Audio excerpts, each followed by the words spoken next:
सभी ज्योतिष प्रेमियों को मेरा राधे राधे प्रणाम। आज हम प्रिय दर्शकों बात करेंगे विवाह में चंद्रबल कैसे देखा जाता है। विवाह के समय में ग्रहों के बलों को जो देखा जाता है उसमें चंद्रबल कैसे देखा जाता है और दैनिक राशि के गोचर में भी चंद्रबल कैसे देखते हैं उसकी भी बात करेंगे आज हम।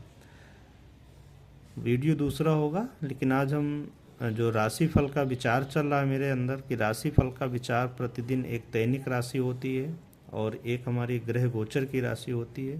तो गोचर का फल पे मैं एक सीरीज चलाने की कोशिश करूँगा। जैसे चंद्रमा आज आपका कहाँ है, चंद्रमा से दैनिक राशिफल, उस दैनिक राशिफल को देखेंगे एवं चंद्रमा से ग्रहों का फल, जो अन्य ग्रह हैं, चंद्रमा से सूर्य शनि मंगल राहु केतु, और ग्रहों से ग्रहों का गोचर फल, ग्रहों से ग्रहों का गोचर फल। मान लेते हैं आपका जन्म के समय में शनि कुंभ राशि में है और गोचर करते हुए गुरु कुंभ राशि में आया, तो इन दोनों की युति का फल क्या होगा, युति का फल उस माह उस वर्ष क्या होगा, और चंद्रमा से कितनी दूरी पे है, यानी कि चंद्रमा से कष्ट कारक है या मित्र कारक है, जैसे भी।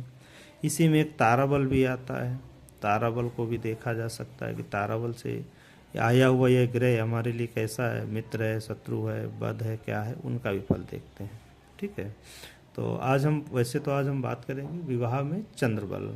यहाँ पे क्या है, चंद्रबल, विवाह में चंद्रबल। तो सबसे पहले हमें ध्यान रखना चाहिए चंद्रमा से चंद्रबल का अर्थात, चूंकि ये बात यहाँ पे गोचर की हो रही है, किसकी हो रही, गोचर। एक हमारी नटाल पत्रिका होती है, जैसे मान लेते उदाहरण के तौर पे कोई जातक है,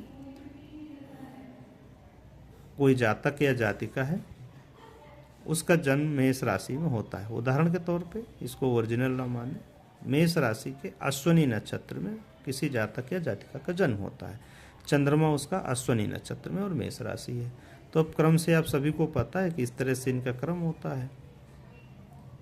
ये राशियां हो गई हमारी। अब हम वर्तमान की बात कर रहे हैं, तो इसको हम क्या कहेंगे, जन्म समय या जन्म राशि। ठीक, लेकिन इसी से हमें मिलान करना पड़ेगा कि सपोज किसी जातक का विवाह हो रहा है, तब चंद्रमा कर्क राशि का है और पुष्य नक्षत्र में है, तो इसका फल क्या होगा। मैं आज जन्मे हुए समय में जातिका या जातक का अश्विनी नक्षत्र है और विवाह के समय या किसी कार्य के समय चंद्रमा चतुर्थ में है, पुष्य नक्षत्र में है, तब क्या होगा, कर्क के पुष्य नक्षत्र में होता है। अब इसका फल क्या होगा, इसको कैसे जानने की कोशिश करते हैं। तो चलिए हम छोटा सा इस पे विचार प्रस्तुत करते हैं, आप लोग इसको देखें, समझें, जानें। जब जातक का जन्म राशि से चंद्रमा जन्म राशि में ही हो, यानी कि मेष का ही चंद्रमा है, तो लक्ष्मी प्राप्ति कराता है। विवाह के बाद क्या होगा, धन आय में लाभ देगा। अब ऐसा नहीं कि कहीं कुबेर का खजाना मिल जाएगा, लेकिन धन आय में बाधा नहीं पड़ेगी।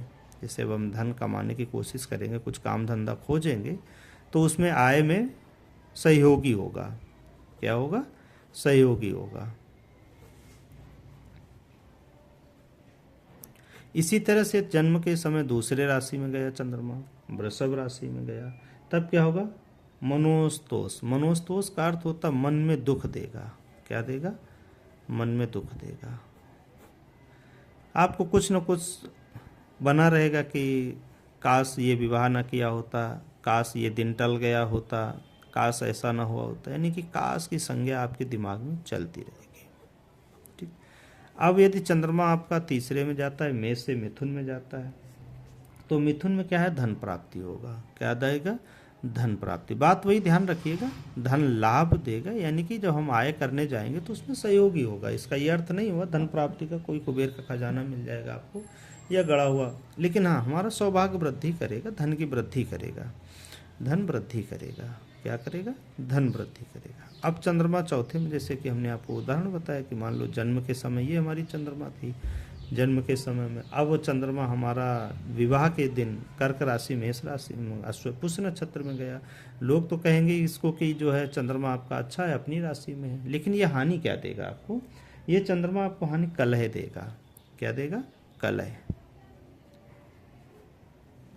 कलह का मतलब छोटी छोटी लड़ाइयाँ देगा, तनाव देगा, मानसिक टेंशन देगा। ऐसे तमाम शब्दों को, संज्ञा को लगा सकते हैं। एकदम एक ही शब्द पे ना पकड़ के बैठे कि कलह का मतलब केवल फाइटिंग होती है, युद्ध होता है। मन उदास रहेगा, इसको हम ये भी कह सकते हैं। उदासी रहेगी, जीवन में उतना प्रसन्नता नहीं रहेगी, प्रफुल्लता नहीं रहेगी। अब चंद्रमा अगर पंचम राशि में जाता है, यानी कि सिंह राशि में जाता है, तो चौथे में क्या कहा? धन कलह देगा। पांचवें में क्या है? पंचम भाव को ज्ञान वृद्धि कहते हैं। यहाँ पे ज्ञान की वृद्धि, यानी कि समझ अच्छी देगा। क्या देगा? समझ देगा। लेकिन थोड़ा सा यहाँ पे थोड़ा सा गोचर के हिसाब से ध्यान रखें कि यहाँ पे भी थोड़ा सा तनाव देता है, यानी कि मेरे मन का नहीं हो रहा है, ऐसा करके मन का नहीं हो रहा है। ठीक, ये तनाव देता है थोड़ा सा, क्योंकि बुद्धि भाव में और मन चंचल होता है, सभी लोग जानते हैं। अब वो चंद्रमा अगर छठे भाव में जाता है, तो गोचर कहता है कि छठे भाव में गया हुआ चंद्रमा उत्तम लाभ देता है। तो छठे भाव में तो उत्तम सुख देगा, संपत्ति देगा। ठीक है, उत्तम सुख संपत्ति देगा। ये पहला फार्मूला है, इसको मेन और एडवांस ना समझ ले। यहाँ पे चलिए मैं बता देता हूँ। मान लेते छठे भाव में कहा जाता है कि उत्तम फल देगा, लेकिन यहाँ पे अगर वृश्चिक राशि है, ऑलरेडी शनि बैठे हैं या राहु बैठे हैं, तो ये असमर्थ हो जाएगा, अपना उत्तम फल देने में असमर्थ हो जाएगा। वेद विधि से अगर वेद किया जा रहा है, वेद हो रहा है, तो भी असमर्थ हो जाएगा। क्या होगा? अपना उत्तम फल देने में असमर्थ हो जाएगा। ठीक है, लेकिन सिद्धांत कहता है लाभ देगा, उत्तम धन देगा। तो इसका मतलब है कि धन तो देगा, लेकिन आपको कुबेर का खजाना न देके, जहाँ आपको 100 रुपये की ज़रूरत हो वहाँ आपको 90 रुपये या 20 रुपये देता रहेगा। नीच का है, कमज़ोर है, फिर भी देगा आपको। ठीक है, क्योंकि ये ऐसा प्रॉमिस है भाव के अनुसार। अब यदि चंद्रमा सप्तम भाव में जाता है, तो राज सम्मान देता है। राज सम्मान, यहाँ पे क्या कहा गया? राज सम्मान, यानी कि आपको नौकरी में लाभ देगा। राज सम्मान का अर्थ हुआ, आज वर्तमान परिप्रेक्ष्य में जोड़ेंगे तो नौकरी से लाभ देगा। इससे नौकरी से आपको ही लाभ देगा। ठीक है, और मन को अनुकूल रखेगा, पति पत्नी में झगड़े नहीं होंगे, मन प्रसन्न रहेगा, आपसी तालमेल अच्छे रहेंगे, विवाद नहीं होगा, मन खुश रहेगा। जैसा है वैसा जीवन संतुष्ट पूर्वक निकलेगा, संतोषजनक रहेगा। आपके अंदर कोई क्लेश नहीं रहेगी, आपके अंदर कोई ऐसा दुर्व्यवहार नहीं रहेगा, आपके अंदर कोई प्रायश्चित नहीं होगा, आपके अंदर कुछ ऐसा समझने का वो नहीं होगा कि यार बहुत गलत हुआ, ऐसा कुछ करके नहीं आएगा आपके। यानी कि सब कुछ समभाव रहेगा। सप्तम भाव में गया हुआ चंद्रमा जातक को या जातिका को समभाव पैदा करता है, संतुष्टि देता है, खुशियाँ देता है, आपस में तनाव नहीं रखता है। ठीक है, अब आज हम इतना ही रखेंगे। कल नेक्स्ट इसका पार्ट 2 में हम आपको आगे की राशियों के विषय में बताएंगे, पार्ट 2 में। हाँ, गोचर में थोड़ा सा समझते हैं कि ये जो दिया गया है गोचर का फल है। जैसे चंद्रमा का एक हम वीडियो बना चुके हैं, चंद्रमा का गोचर फल कहाँ कहाँ लाभ देता है। लग्न में, यानी कि जहाँ जन्म के समय चंद्रमा हो, फिर इसके बाद तीसरे भाव में देता है फायदा, फिर इसके बाद छठे भाव में देता है, सातवें भाव में देता है, 10वें और एकादश भाव में। यह जान लीजिए कि एकादश भाव में सभी ग्रह अच्छा फल देते हैं, सभी ग्रह गुड होते हैं, कोई भी हो, राहु मंगल शनि कुछ भी हो। ठीक है, तो चंद्रमा का चंद्रमा से, इसको हमने कहाँ से बात की कि जन्म के समय आपका चंद्रमा यदि मेष राशि में है, तो जब गोचर वश मिथुन में जाएगा, कन्या में जाएगा, तुला में जाएगा, मकर में जाएगा और कुंभ में जाएगा। ठीक है, तब आपको उत्तम फल देगा, इन भावों से जुड़े हुए आपको लाभ देगा।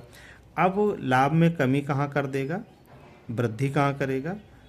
वृद्धि करेगा यदि गुरु से दृष्ट है, गुरु से केंद्र में है, गुरु से त्रिकोण में है, तो धन उसमें इस भाव के सुख में और वृद्धि कर देगा।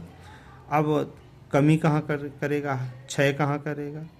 यदि राहु शनि मंगल केतु से केंद्र में है, त्रिकोण में है, युति में है, तो क्षय करेगा, लाभ उतना अच्छा नहीं देगा। यदि किसी ग्रह से वेद किया जा रहा है तो भी लाभ उतना नहीं देगा।